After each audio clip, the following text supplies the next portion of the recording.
We investigate the Berea fossil human footprints. DNA from Neandertal's cousin shows it must be young, and we dive into the mailbox and even get a letter from Dr. Aaron Judkins. This is Genesis Week.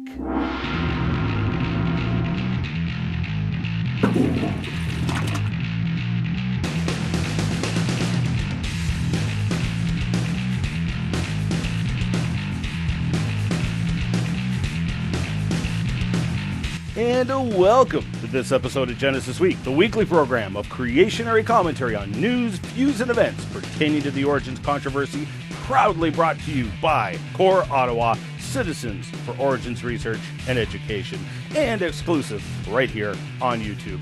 Excellence in underground broadcasting. We bring you the information the anti-creationists don't want you to see or hear, and we show the glory of God and creation. Once again, in the top 10 most discussed videos of the week in science and technology on YouTube. Typing in Wazooloo.com or GenesisWeek.com will help you find us, or click the ever-so-convenient subscribe link up top. You can also peruse other episodes by following the links in the upper corners of each episode. I'm your host, Ian Juby. It's Darwin's birthday this Saturday, so happy birthday, Darwin. I'm sorry, you probably won't like the present I'm giving you. So back in the 1930s, an unusual report of fossil human footprints surfaced. These fossil human footprints were in Carboniferous rock near Berea, Kentucky, and were examined by Dr. Burroughs, who founded the geology department at Berea College. Creationists had talked about these tracks for many years, and I had managed to obtain a copy of the reference, a Scientific American paper from January of 1940. I took one look at the pictures and said, nope. Those are carvings, not fossil tracks. Now, it turns out I wasn't the only one who did this. Talk Origins and Glenn Kubin both show these photos on their website. Back Archaeology refers to the Siam article, and Institute for Biblical and Scientific Studies also refers to the Siam article in mocking disdain towards the creationary claim of fossil human footprints in Carboniferous rocks. In fact, the Scientific American article is the source of the quote that so many a creationist has cited. If man, or even his ape ancestor, or even that ape ancestor's early mammalian ancestor, existed as far back as the Carboniferous period in any shape, then the whole science of geology is so wrong that all the geologists will resign their jobs and take up truck driving. Hence, for the present at least, science rejects the attractive explanation that man made these mysterious prints in the mud of the Carboniferous period with his feet. David Willis of Indianapolis had contacted myself as he wanted to go investigate the Berea tracks, as well as an alleged fossil human footprint that had recently come to light in Tennessee. I was in Ohio at the time, so we ventured down together. We spent the day in the archives of Berea College and found a copy of the Siam article in Professor Burroughs' archives, and thus got our first shock of the day. The photographs presented in the Siam article were not the Berean fossil footprints. In fact, if you read Ingalls' article carefully, you can read between the lines and note that he never did say the tracks pictured were the Berean tracks. The Berean tracks were the focus of discussion in the article. Ingalls' article can only be described as scandalous, but the scandal didn't stop there. A second article published by the Christian Science Monitor showed two photographs, neither of which were photographs of the Berean fossil human footprints. The upper photograph was a pencil rubbing of a pair of the Berean footprints, which the Monitor claimed was oily stains left over from the molding of the tracks, and the lower photograph was fossil amphibian tracks from some unknown location. Burroughs himself noted in his personal correspondence that the Monitor even went to the trouble of displaying only 10 tracks in the amphibian ichthofossil slab, which just happened to match the number of prints found at the Berean site. Now, it's being gracious to chalk all of this up to bad journalism. A more accurate description would probably be fraudulent, deliberately misleading reporting. So just what was the evidence then? Why is it that although both Scientific American and the Christian Science Monitor had access to photographs of the actual fossil footprints at Berea, they instead showed photographs of what were obviously Indian carvings and amphibian fossil footprints? Why did both Siam and the Monitor both then interview experts and get their opinions on the photographs of Indian carvings and fossil footprints that were not the Berean fossil footprints? David and I both obtained wax castings of the original fossil footprints, as the originals had all been cut out of the rock. Now, much to my surprise, they were genuine fossil human footprints. There is clear displaced mud surrounding the footprints, and multiple researchers noted the increased density in the sand grains surrounding the footprints, verifying that they were genuine footprints. The footprints are clearly human, as there is no creature, fossil or living, that makes a footprint like a human. And there is no doubt the rock is assigned the evolutionary age of 250 million years old. So, why does it matter? Although Richard Dawkins was referring to the alleged fossil human bones in the Carboniferous, his point remains the same. Evidence of humans in the Carboniferous period would blow the theory of evolution out of the water. These footprints are only one of many pieces of evidence of humans in the Carboniferous, and shows that, exactly as the biblical account of creation points out, man has been around since the beginning of time. These casts are now a part of my new Fossil Human Footprints exhibit, which will be going on display this spring. I will be detailing the Berean fossil footprints in the current issue of Core Ottawa's Criswell News, which should be coming out any day now, and you can sign up for that newsletter right here. Science Daily carried a report about the successful sequencing of the DNA of a relative of the Neanderthals. Called Denisovan, these peoples are supposed to be a representative of an Asian group of extinct humans related to the Neanderthals. Taking samples from a finger bone found in a cave in southern Siberia in 2008, the Max Planck Institute for Evolutionary Anthropology in Leipzig, Germany, funded the DNA sequencing research. The sequence was made public yesterday and is available on the web here. Now, this is not the first time DNA sampling has been performed on a person so old. In fact, Neanderthal mitochondrial DNA has already been compared to humans. Dr. Sean Pittman Hay contrasted the differences between a few sample humans and the Neanderthals and showed that the Neanderthals had less difference with humans than humans did with each other. To put it in crude form, Neanderthals were more human than humans were. So we look forward to the comparisons that will arise from this newly sequenced DNA. The point to be made here is not the comparisons that can be made, but rather the fact that the Leipzig group was even able to sequence DNA that is allegedly so old. The estimates are that this finger bone was 30,000 to 50,000 years old. This is already clearly outside of the biblical timeline. So if the bone really is that old, it causes huge problems for biblical creationists. So, is the bone really that old? Scientific study would refute such an idea. We've all seen the CSI TV shows, which has popularized forensic science. Forensic research is such solid evidence that it stands up in a court of law. People are jailed and executed on the basis of forensic evidence. That's how solid the science is. Now, of course, there is much interest in the deterioration rates of DNA in forensic research. And such research has shown over and over again that DNA just simply cannot last for tens of thousands of years. Denisova Cave is in a temperate climate, about the same elevation and latitude as Drumheller, Alberta, Canada. Dr. Daniel Criswell discussed the technical details of the rapid deterioration of DNA in the spring 2009 issue of Creation Research Society Quarterly in the article Neanderthal DNA and Modern Humans. The worst thing for deteriorating DNA is moisture and warmth, two things that caves are well known for.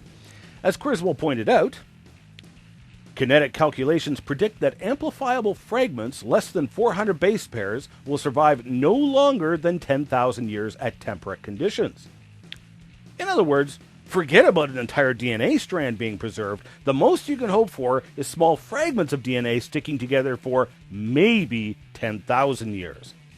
Dr. Theodore Syke, writing in the May-June 2010 issue of Creation Matters, also discussed why DNA breaks down so quickly. In the words of Dr. Syke, My chemistry and biochemical intuition revolts at the suggestion that DNA can be found in recognizable form after 10,000 years. Not only is the Denisovan DNA recognizable, apparently the scientists were able to sequence the entire thing. The remarkable preservation of the DNA provides excellent evidence that this fossil finger is much, much younger than the evolutionists are proposing.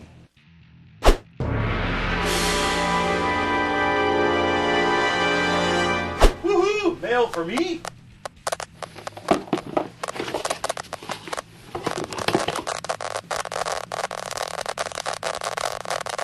I wonder what it tastes like.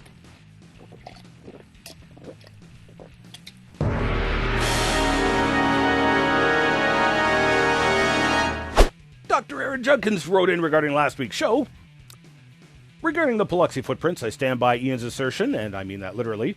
I have researched the Paluxy for over 15 years, personally excavating alongside Ian on numerous occasions. Part of my research includes the photo of the +6 in the Taylor Trail that empirically shows its authenticity. Indeed, they are real. Remember, human fossil footprints are not isolated to the Glenrose area. It is a global phenomena, which I documented in my book, Evolution and Human Fossil Footprints. Regarding the teaching of evolution creation in public schools, on June 19, 1987, the U.S. Supreme Court struck down the Louisiana Balanced Treatment Act, but simultaneously confirmed voluntary flexibility on the part of the public teachers to introduce alternate scientific theories about the origins of humankind, in addition to the theory of evolution. This is to be done with the clear secular intent of enhancing the effectiveness of science instruction. Specifically, it stated, the Act does not grant teachers a flexibility that they did not already possess to supplant the present science curriculum with the representation of theories besides evolution about the origin of life. Indeed, the Court of Appeals found that no law prohibited Louisiana public school teachers from teaching any scientific theory.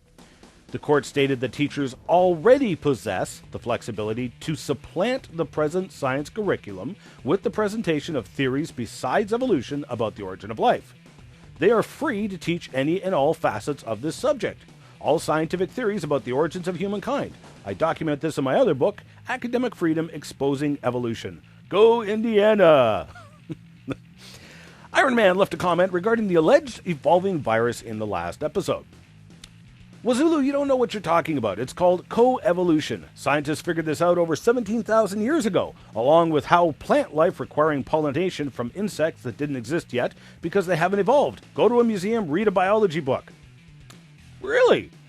So, evolution explains how the fig tree survived for millions of years before the fig wasp evolved, even though the fig wasp needs the fig tree to survive, and the fig tree needs the fig wasp to survive. I could cite probably dozens of examples like that. Scientists were around 17,000 years ago, and scientists today have not figured out this coevolution. So obviously, it isn't written in biology textbooks. Hey, Ian, can you stop equivocating evolution, please? Yes, the literal definition of evolution has changed over time, but Darwinian evolution is change due to natural selection, social pressures. They aren't the same thing, and you do a disservice to your cause by conflating the two. Johnny B. Groovy. Basically, Ian is misrepresenting the whole theory in favor of his personal beliefs. In this video, he states that evolution has changed over time, but he does not state what it is a change of. The audience is left to make up its own mind about what that change is. This is deceptive.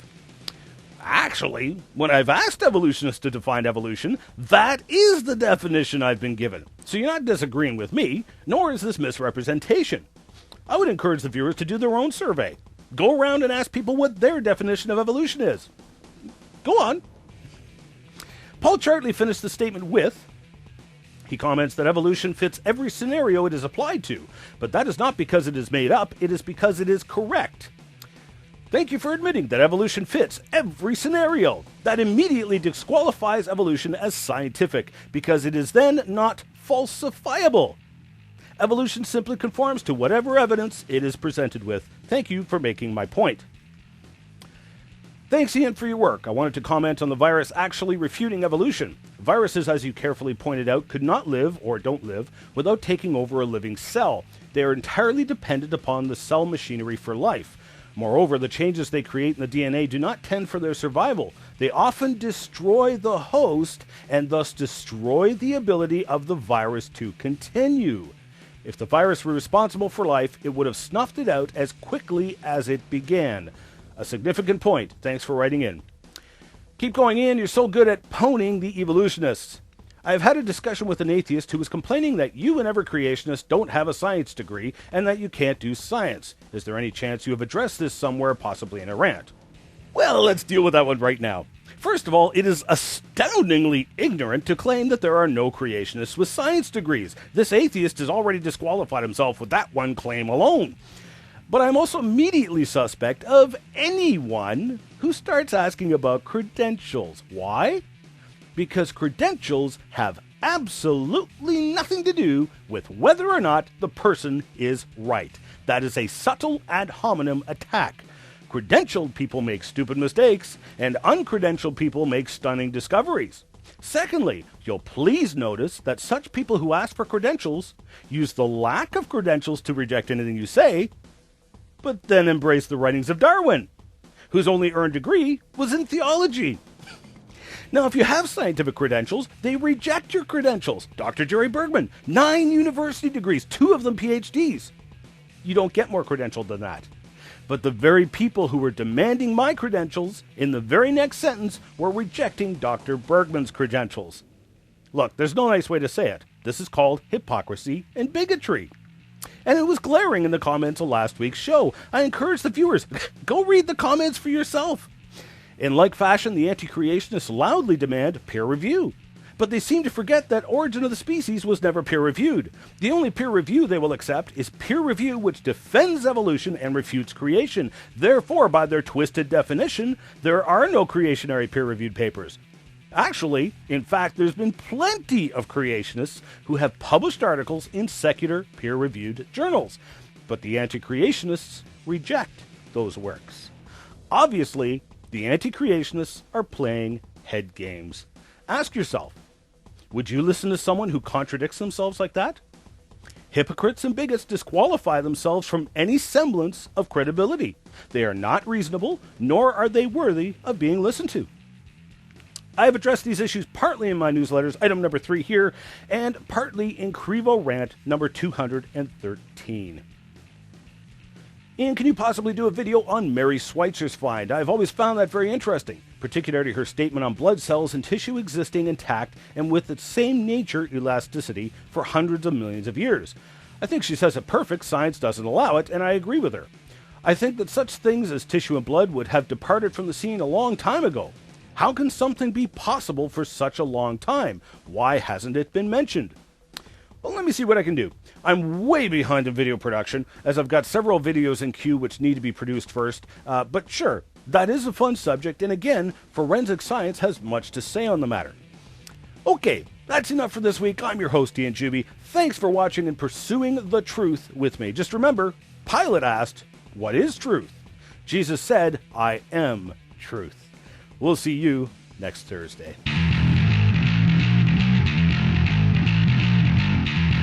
Production software was provided for Genesis Week by the Big Valley Creation Science Museum, located just 25 minutes north of Drumheller, Alberta, in the heart of Dinosaur Badlands.